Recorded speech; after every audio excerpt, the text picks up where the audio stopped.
भगवान कृष्ण काले हैं, इसका अर्थ जानते हैं क्या? वो मक्खन उनको क्यों प्रिय है? भगवान कृष्ण हमारे मन की उस अवस्था के प्रतीक हैं कि जब आप ध्यान लगाइए तो आपकी आंखों के सामने काला ही होता है। वो कृष्ण वर्ण जो है वो उस गहरे ध्यान की अवस्था जिसका स्वामी जी वर्णन कर रहे थे, मेडिटेशन क्यों आवश्यक, उसका प्रतीक है।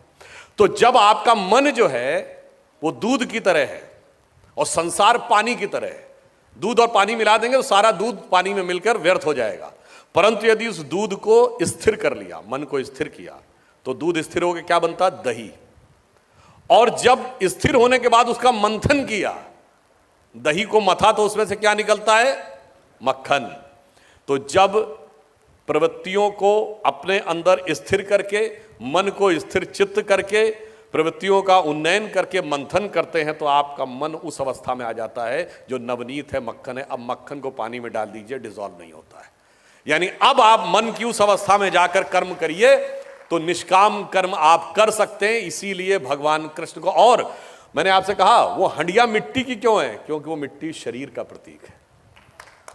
और हंडिया तोड़ के क्यों मक्खन खाते हैं? ये जो स्वामी जी ने कहा ना, सब कुछ केवल इंद्रियों के सुखों में ही आप लगे रहते हैं, तो जब आप इस शरीर के सुख की काया के बंधन को तोड़ पाएंगे तब वो वाला मक्खन मिलेगा आपको। इसलिए भगवान कृष्ण और उनका जो ये उपदेश है, ये पूरी तरीके से हमें यह स्पष्ट बताता है कि जीवन में किस प्रकार से हम निष्काम कर्म को समझ सकते हैं, अंतर से भी और विराट से भी।